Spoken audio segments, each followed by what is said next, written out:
So guys, just quickly take a look at this headline, and it says, truck which rammed into Easter procession in Gombe didn't fail break, but was targeted terror attack. Residents counter police report.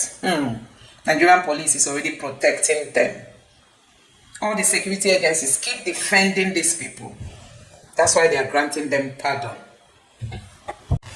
So guys, Northern Nigeria is turning out to be a breeding ground for terrorism. Look at what happened during an Easter procession as Christians were celebrating Easter, walking on the road, singing and rejoicing about the resurrection of Jesus. Guess what? A truck driver ran into the crowd, leaving many of them dead and some of them injured. This happened in Gombe State. Just take a look at this video and we'll get back again. Take a look.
So guys, how else will you describe this? How else are you going to describe this kind of things happening in the north? These are pictures of some of the people who were killed in that incident. And some people will come out to say, oh, it was a mistake or it was a brake failure.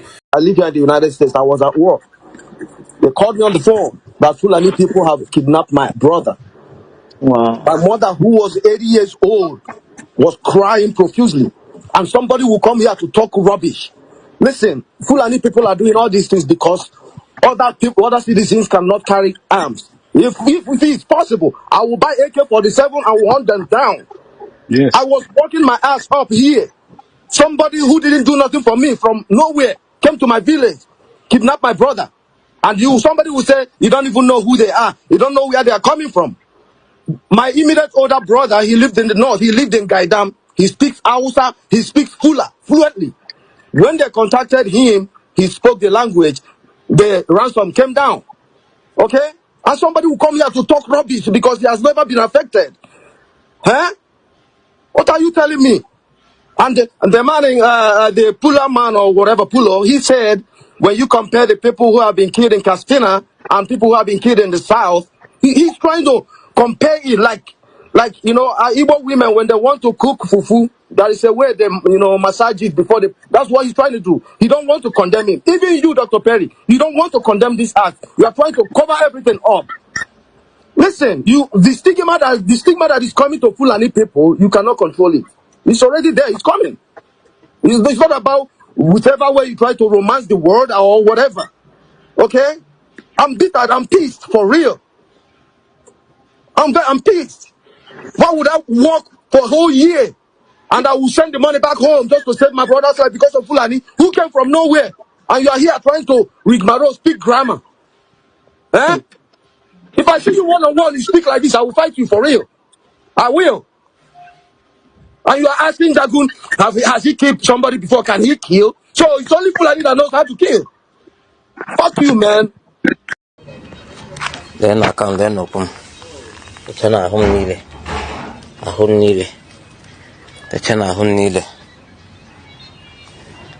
Channel come. The Fulani creme over Keu. The cham over. Then I home needed. Kurish chama for complete 17 days. This element to Obibo bush cannot 17 days. Where napon 10 million before and they release him. I released him on Sunday. I had Chalamma. The Kunusan Kelechileke. You go to Renasi, Memo Fuchofia voice note. You're very willing to go and talk to Fulanis who are invading Nigeria and causing mayhem here. You're very willing to talk to the people you call bandits. Of course, I've always told you here that I don't believe that they are bandits. They are terrorists. I repeat, how can you leave people who have been able to shoot down a military aircraft and you don't call them terrorists?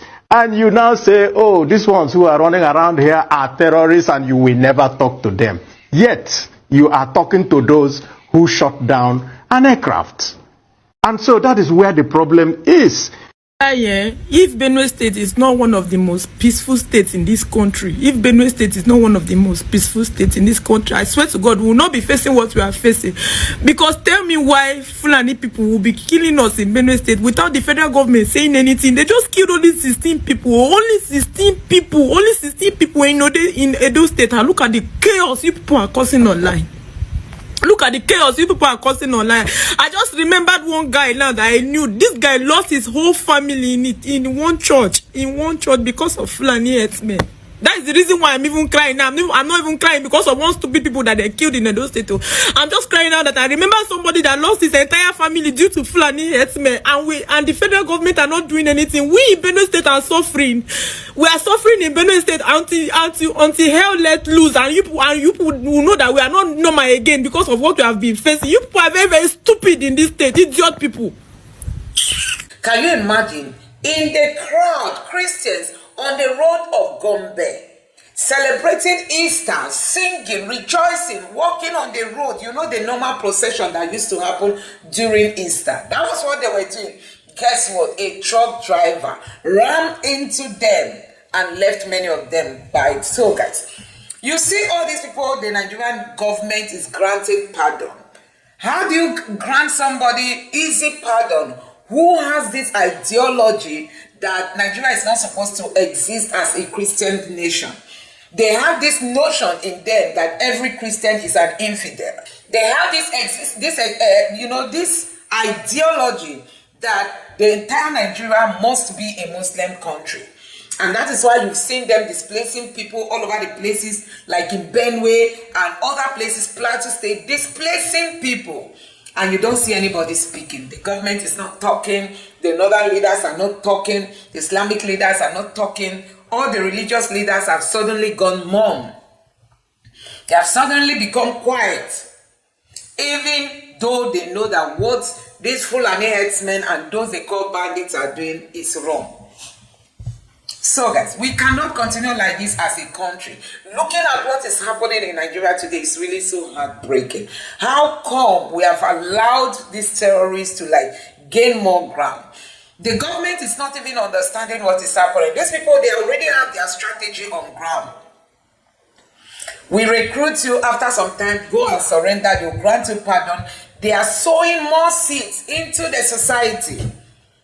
You know, they are now releasing Boko Haram members to live with Nigerians. And tomorrow they will say they don't even know how intelligence got to them.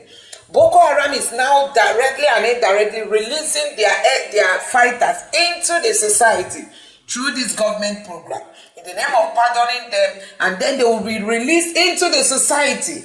Like the person that ran into this crowd, possibly he was an ex Boko Haram fighter. He's in the society, but they know how to. It will not be a combatant fight now, but they know how to do what they are doing.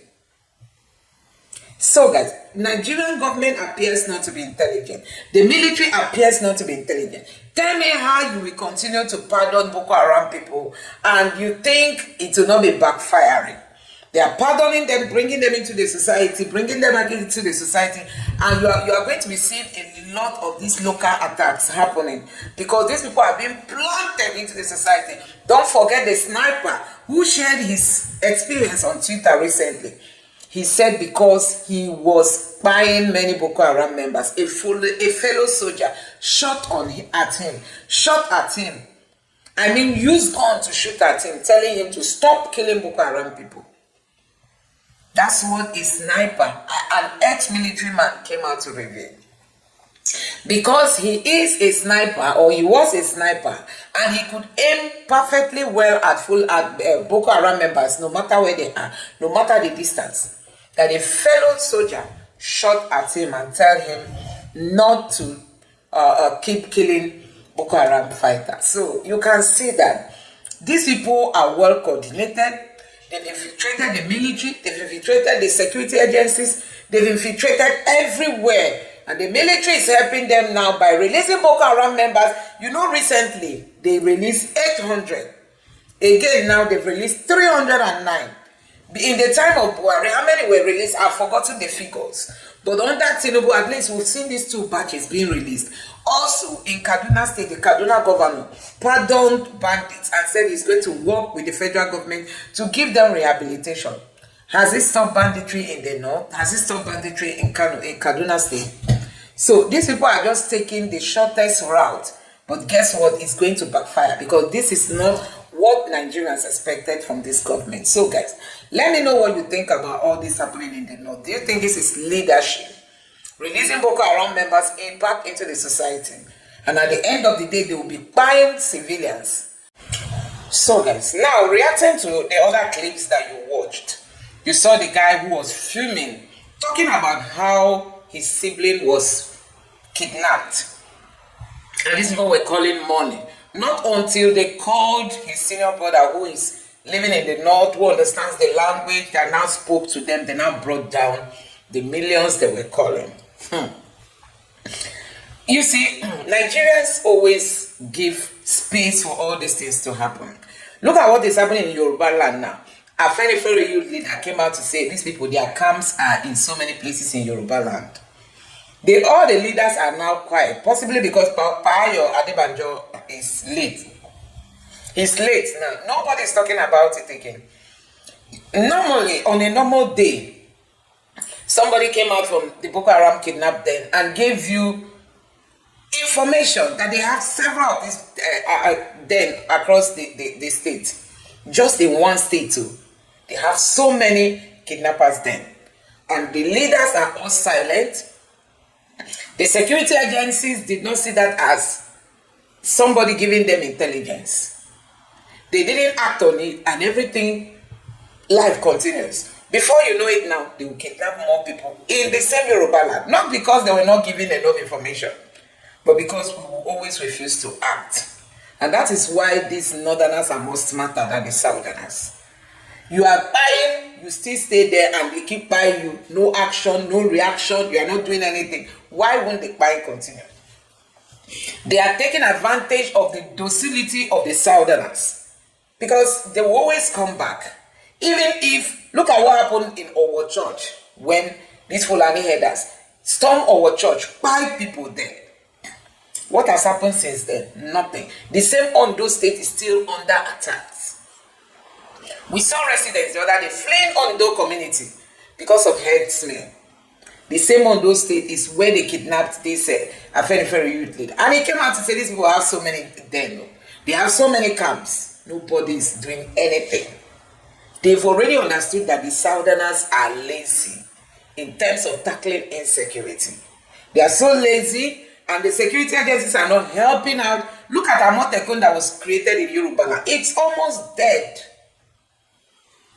It's almost dead, and that is why it's giving room to all these people. You go to Oyo State, they are there. You go to places like Ondo State, they are there. And other places around Ekiti and the rest of them, they are causing mayhem. Now, take a look at what happened in Kwara State. We're told that they stormed Kwara State. This is not even the normal Boko Haram. This is a new terror group. They call them Mamuda. They stormed Kwara State by 15 vigilantes, by other people. Recently, again, there's another attack that they did. In the same Kwara. Now, Kwara communities, they are fleeing their homes.